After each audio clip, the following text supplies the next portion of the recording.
Desvendando a Engenharia Estrutural com o professor Dr. Roberto Vasconcelos Pinheiro.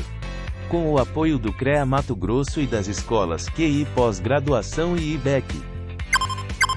Olá pessoal, tudo bem? Estamos aqui novamente para mais um episódio do nosso podcast, Desvendando a Engenharia Estrutural.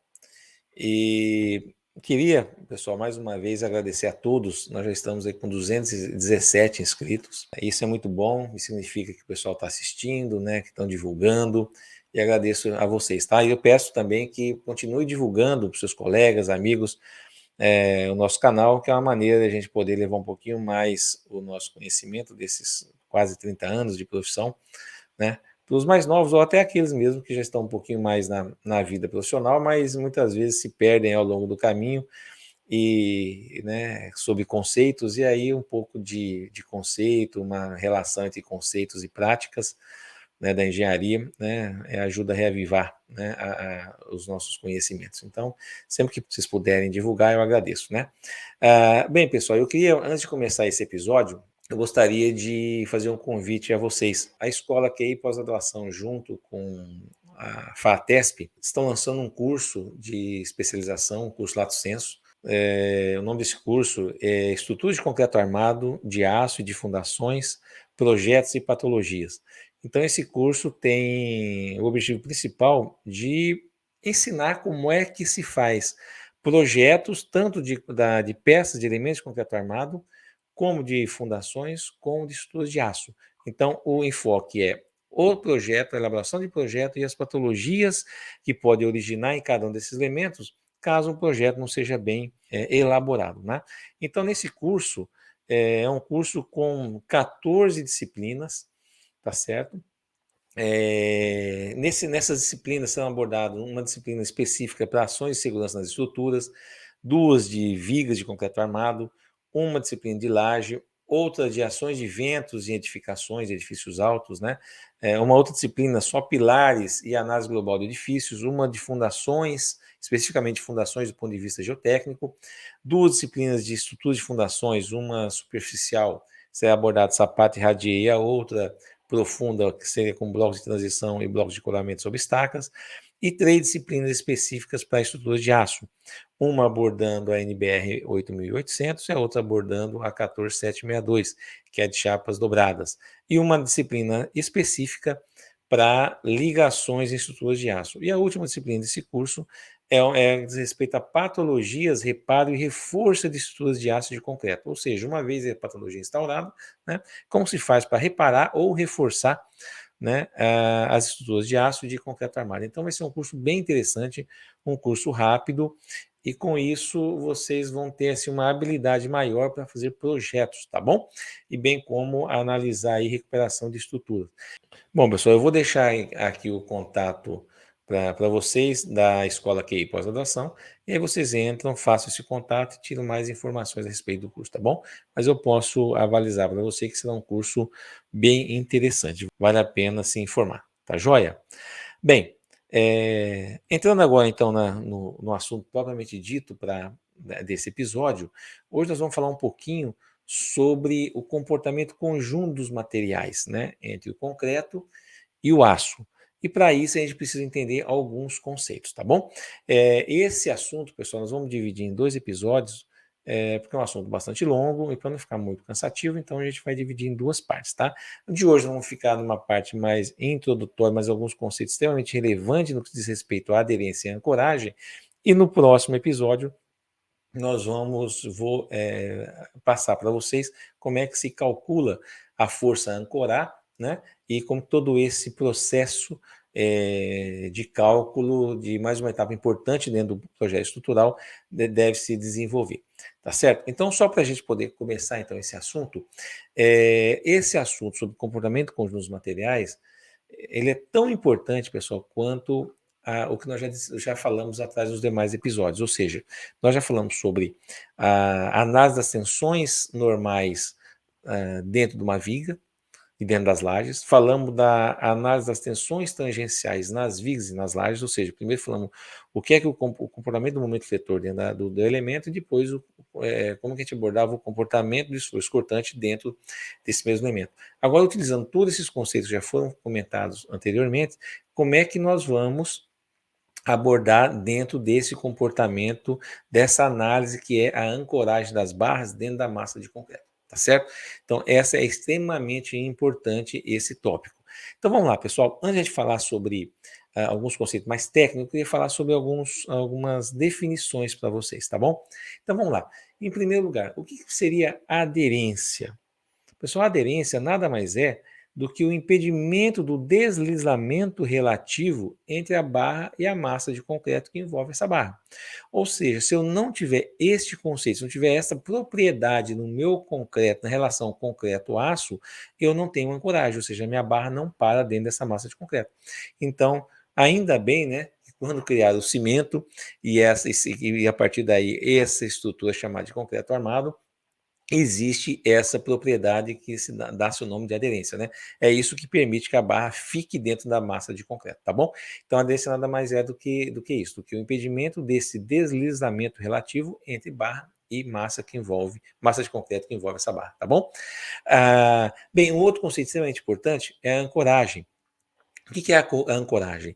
É o fato desta barra estar fixa dentro da massa de concreto, baseado nessa propriedade da aderência, tá certo? Então, se não tiver aderência, eu não consigo ter ancoragem da barra dentro da massa de concreto, ou seja, minha barra não consegue ficar fixa dentro dessa massa de concreto. Bem, então é isso que nós vamos trabalhar nesse episódio. Como é que eu consigo definir, né, a quantidade o comprimento desta barra que precisa ficar dentro dessa massa de concreto para que essa ancoragem seja de fato estabelecida, né? Então, na verdade, quando eu vou definir para vocês o comprimento de ancoragem, eu estou dizendo, olha, eu só estou dizendo qual é o comprimento mínimo que eu preciso para transferir a tensão que está no aço para dentro da massa de concreto. E esse comprimento mínimo é que a gente define de comprimento de ancoragem, tá certo? Então, esse aqui é o foco principal desse episódio.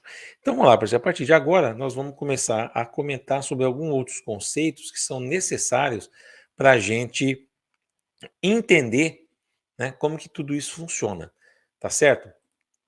Bem, como eu tinha dito, né, que a aderência é aquela propriedade que, que impede, né, o deslizamento relativo entre a barra de aço e o concreto que envolve essa barra.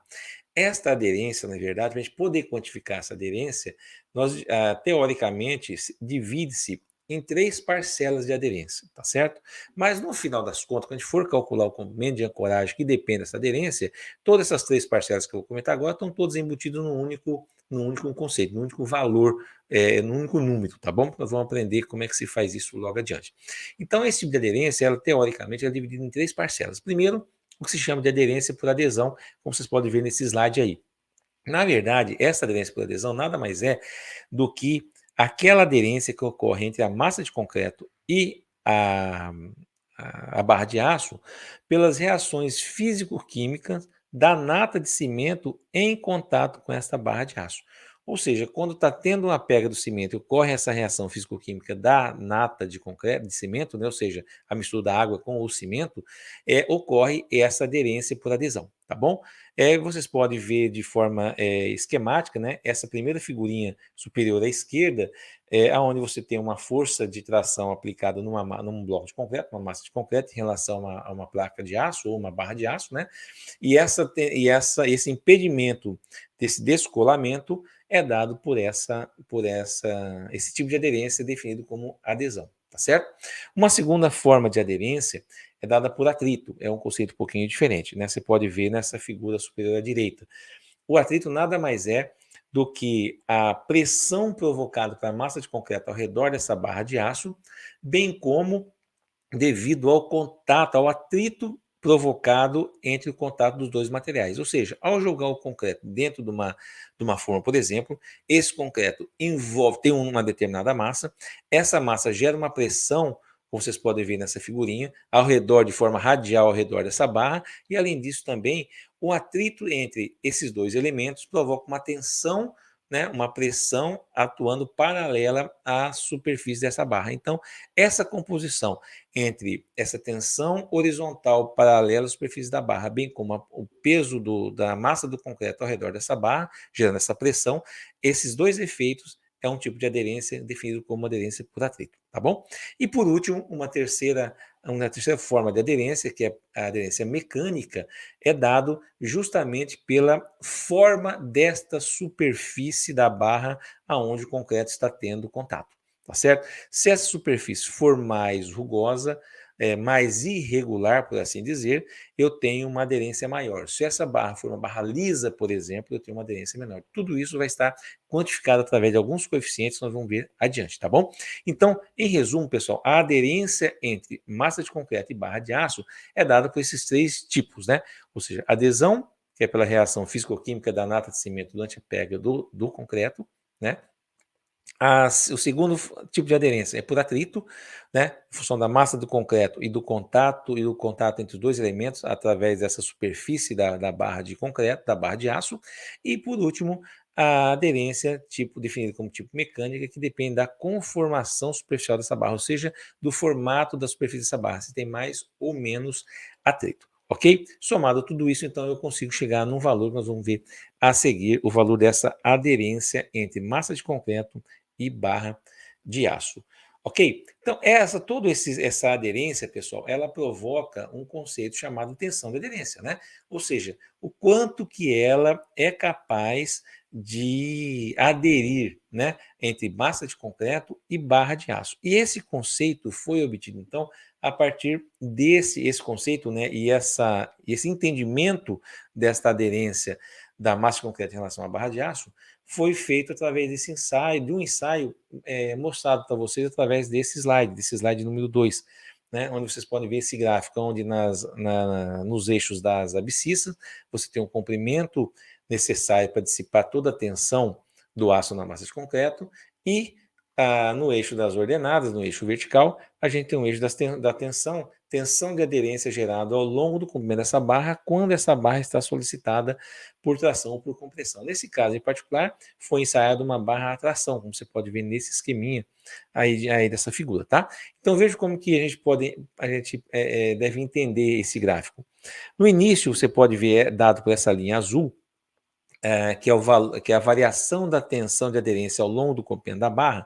No início, antes de aplicar a força, essa força F, então eu tenho o gráfico que sai da origem do sistema, ou seja, uma tensão zero, eu preciso de um comprimento zero, obviamente. Conforme eu vou aplicando uma força na barra, né, essa tensão vai aumentando até chegar num valor de pico, a aproximadamente aí 1/3 do comprimento necessário para dissipar essa tensão toda, e conforme você vai aumentando o comprimento dessa barra, percebe-se que a tensão de aderência vai diminuindo até um valor nulo.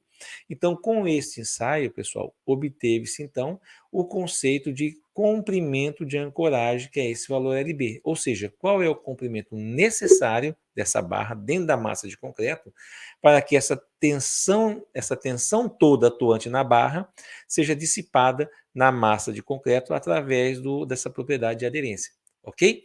Então, a partir daí, então, tem-se o comprimento mínimo necessário para que isso aconteça, ou seja, toda a tensão, seja ela de tração ou de compressão na barra, seja dissipada para dentro da massa de concreto. E a partir daí, então, desse estudo de laboratório, a norma definiu o que seria a resistência da aderência, valor de cálculo, para a gente poder utilizar nos nossos projetos, né?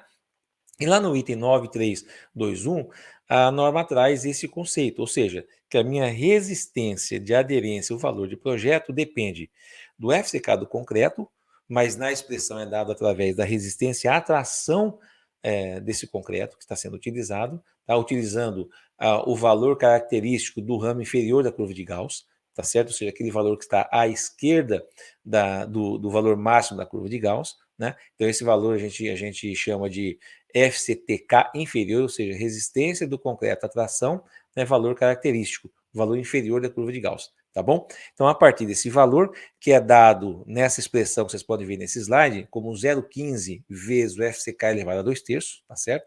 Então, essa expressão que é dada na norma também, né?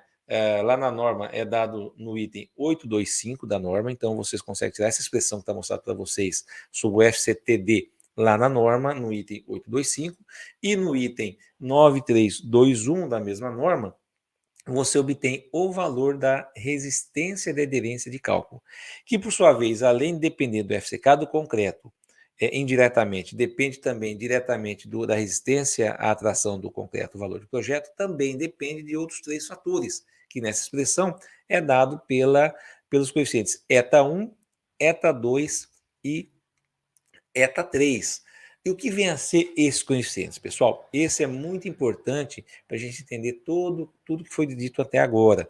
Né? Nesses 3 coeficientes, todos aqueles parâmetros que interferem, né, que influenciam nessa tensão de aderência estão inseridos dentro desses coeficientes. Primeiro, o eta1, ele diz para a gente, olha, ele representa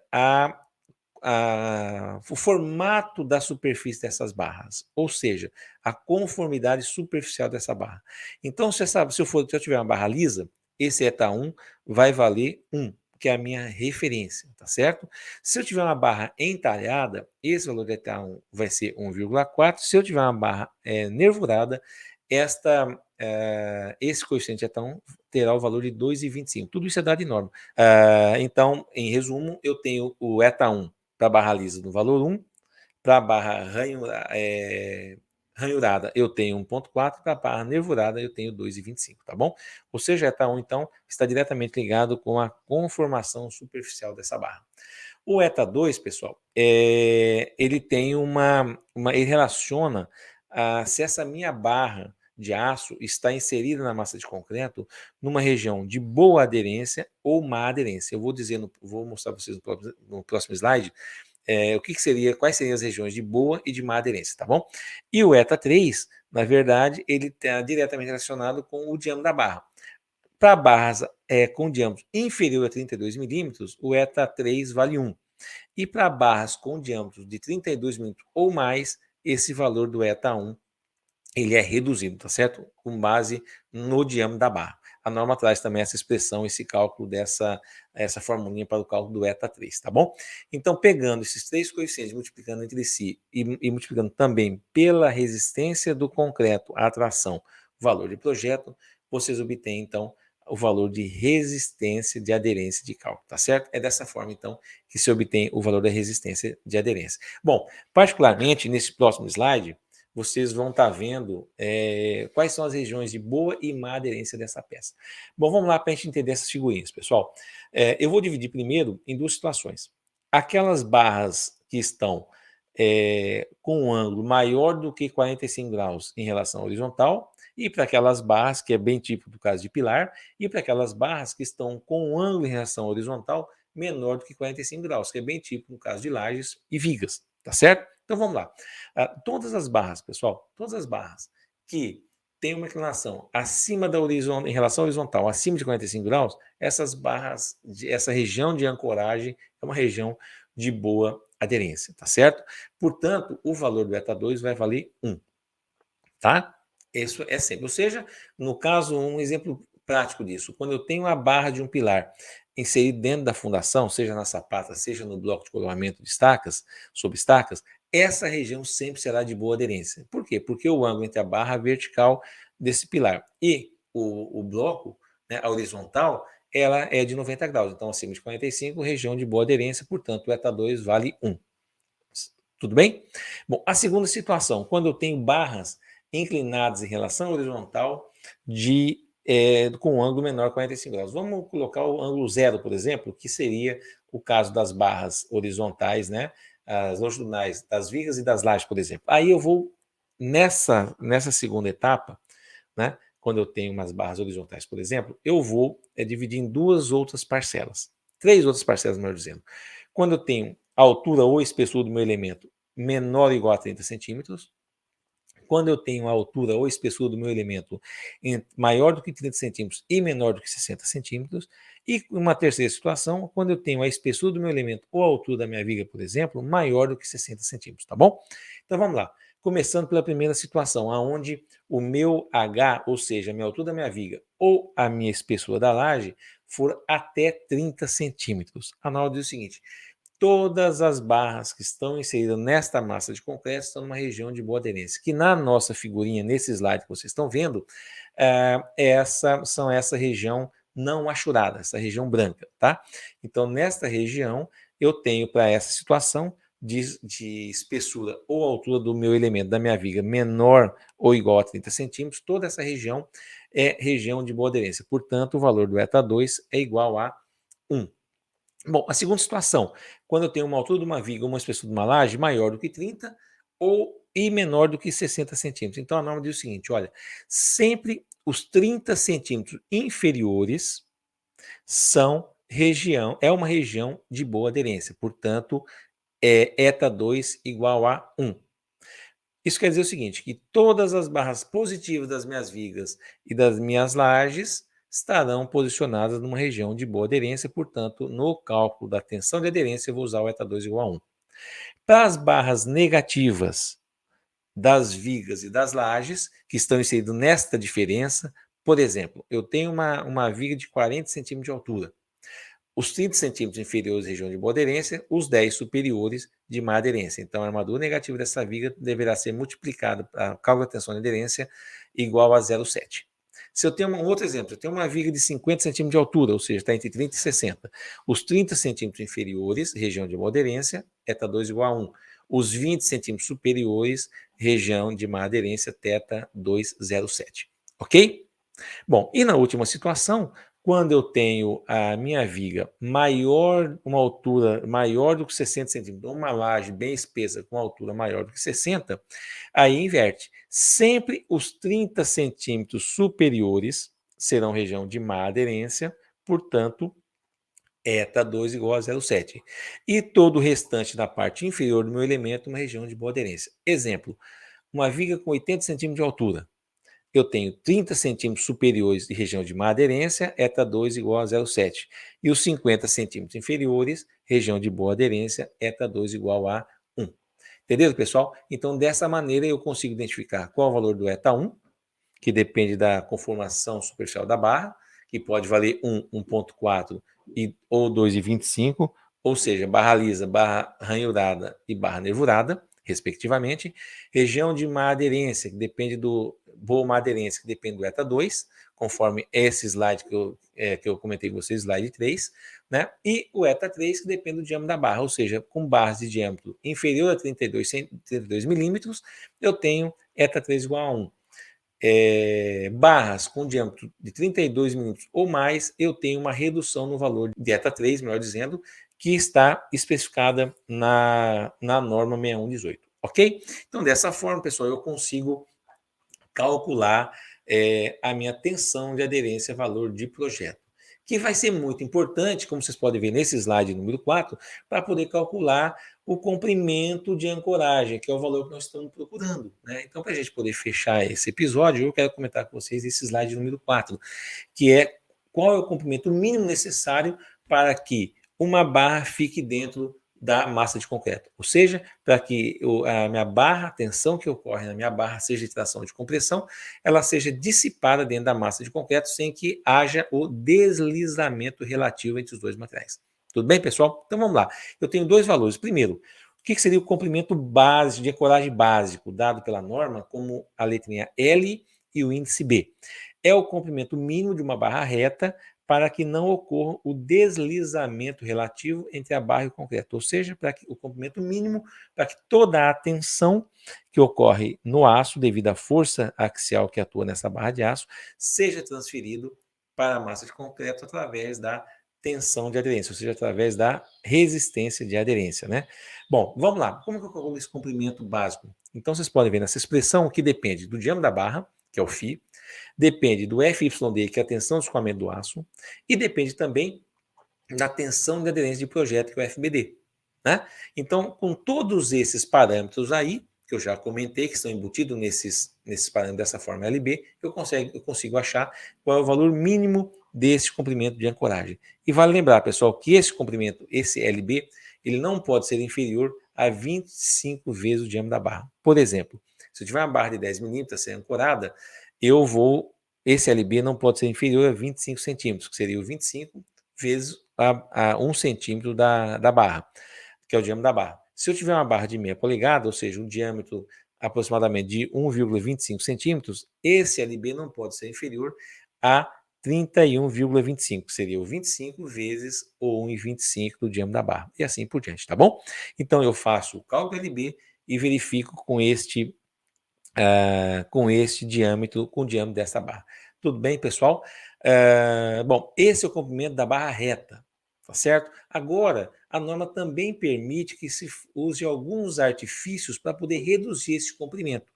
E a esse conceito, a norma dá-se o nome de comprimento de ancoragem necessária, né? Ou seja, é uma correção do comprimento de ancoragem reto quando se usa algum artifício para poder travar mais essa barra dentro da massa de concreto. Quais são esses dois artifícios básicos que a norma permite? Tá?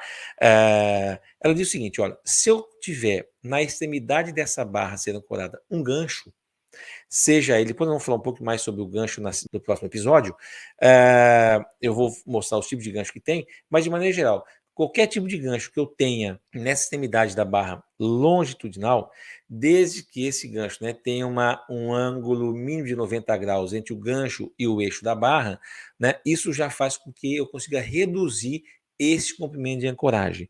Reduzir em qual proporção? Então, nesta formulinha aí, pessoal, que vocês estão vendo abaixo, no LB necessário, está dentro desse coeficiente alfa. Então, quando eu tenho um gancho na extremidade dessa barra, que está sendo tracionada, né?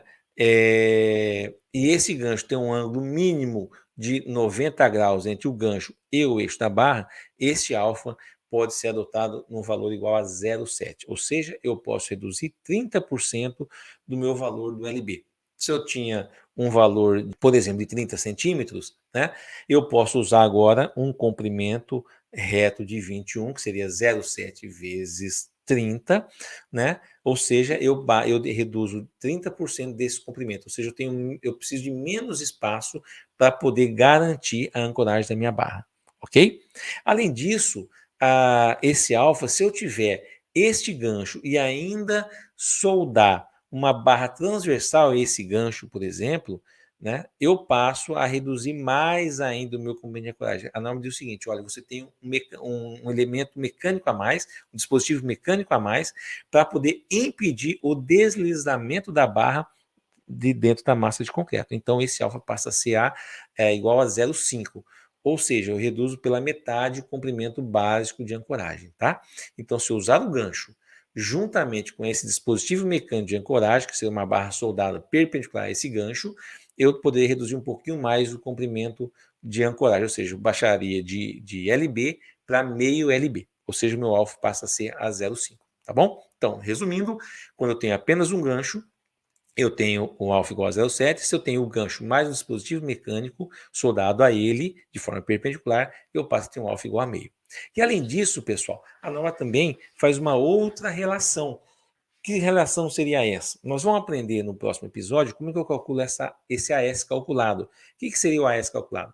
Nada mais do que a área de aço necessária, mínima, né, mínima necessária para ancorar essa minha tensão dentro da massa de concreto. Então, a força ancorar, que eu vou calcular, gera uma AS a ser calculada para promover essa ancoragem. Tudo bem? Então, por exemplo, se esse AS calculado, eu chego numa relação aí de 0,8, por exemplo, e eu tenho duas barras de 10 que vão até o apoio a ser ancorado, então duas barras de 10 dá aproximadamente 1,6. Ok? Então, se eu divido 0,8, que é o mínimo que eu preciso, mas eu estou usando 1,6, eu tenho uma proporção de meio. Então, eu consigo reduzir, além dos dispositivos que eu já comentei, que estão embutidos dentro do conceito do alfa, eu consigo reduzir mais ainda esse comprimento reto de ancoragem. Tá certo? Então, a norma permite que com dois fatores eu consiga reduzir o comprimento básico da ancoragem, que seria um tipo de dispositivo, ou seja, um gancho ou uma barra soldada, que impede, né, contribui para evitar o deslizamento dessa barra dentro da massa. Além disso, eu tenho essa relação, esse quociente entre a área calculada mínima com a área efetiva utilizada no meu projeto, tá certo? Por que essa correlação permite uma redução desse comprimento LB, pessoal? Pelo seguinte, como foi comentado conceitualmente, essa aderência se dá pelo contato do concreto com a superfície dessa barra de aço, ok? E aí entra todos aqueles conceitos das aderências que eu já comentei. Bem, se eu tenho então uma quantidade maior de área superficial de barra, naturalmente eu preciso de um comprimento menor. Então é com essa ideia. Então, quando eu tenho um problema de ancoragem, por exemplo, eu tenho um pilar muito esbelto, né? Eu tenho um pilar de dimensão 14 centímetros, que é o mínimo que a norma permite. Cuidado, hein, pessoal, abrir um parênteses aqui. Tem muito projetista, muito executor de obra, engenheiro de obras que estão executando, às vezes, pilares com menos do que 14, né? Aquela história, levanta a alvenaria e chega numa espessura menor. Cuidado, hein? Isso está indo em desacordo com a norma, tá? O mínimo que eu devo considerar é 14 centímetros de espessura. Então, vou imaginar que eu tenho uma barra que está a ser ancorada, o eixo da barra está na direção desses 14 centímetros. Então, se você pegar que eu tenho o 14 centímetros mais 3 centímetros de cobrimento, por exemplo, sobraram apenas 11 centímetros para eu ancorar essa barra. Ok? Então, se eu tenho um comprimento muito pequeno, eu preciso ter muita área superficial para que a minha resistência de aderência seja suficiente para poder suportar a força atuante, tá certo? Né? Então, veja, olha, se eu tenho pouco comprimento, o que eu tenho que fazer? Aumentar a área superficial das barras. E para aumentar a área superficial das barras, o mais prático a se fazer é aumentar a quantidade de barras com diâmetros menores. Vocês vão perceber que com isso eu aumento a área superficial. Claro que eu tenho um limite, né? O limite de como que eu vou colocar todas essas barras nessa região. É dessa maneira que o projetista deve pensar. Até quanto eu posso aumentar de quantidade de barras com diâmetros menores, de tal maneira que caiba dentro da minha peça e que trabalha de forma coerente conforme a norma 6118 preconiza, tá bom? Então, essa brincadeira, mas em resumo, esta relação AS calculado pelo AS efetivo leva em consideração essa situação, tá? O que é necessário em relação àquilo que eu estou utilizando no meu detalhamento. Então, tudo isso, pessoal, faz com que eu consiga reduzir o meu comprimento reto de ancoragem, que é a definição de comprimento de ancoragem básico, dado pelo conceito LB, tá bom? E, para finalizar, pessoal, esse LB que eu vou utilizar nunca pode ser inferior a um valor mínimo, que é dado nesse slide aí, como 30% do valor do LB, o LB eu já comentei para vocês, né? Ou no mínimo 10 vezes o diâmetro da barra, ou no mínimo 10 centímetros, tá certo? E aí, veja só, pessoal, quando você passa a ter um pilar muito esbelto, menor do que aqueles 14 centímetros, eu começo a não atender a situação mínima dos 10 centímetros, ok? Por isso que eu tenho que tomar muito cuidado, então, com esses pilares que estão sendo utilizados, contrariando o valor mínimo da norma, tá bom? Então, pessoal, o que eu gostaria de conversar com vocês sobre esse episódio é sobre ancoragem. Isso é extremamente importante para a vida útil da minha estrutura. Se eu não tiver ancoragem, ou seja, se a massa de concreto existente não for suficientemente capaz de segurar essa barra dentro da massa de concreto, vai ter um deslizamento dessa barra. E essa estrutura sua vai ruir, seja parcial ou totalmente. Então tem que tomar muito cuidado e é muito importante eu saber calcular esse comprimento de ancoragem básico e o comprimento de ancoragem necessário, levando em consideração aqueles dispositivos que eu comentei, bem como a relação da área mínima com a área efetiva, isso me ajuda, né, faz com que eu reduza esse comprimento de ancoragem, mas tudo isso é fundamentado pelo conceito de aderência, tá bom? Então, pessoal, vamos ficando por aqui. Eu peço mais uma vez para vocês que divulguem, né, esse episódio, divulguem o nosso canal, para que a gente possa atingir o máximo de profissionais possíveis. Um grande abraço e até a próxima.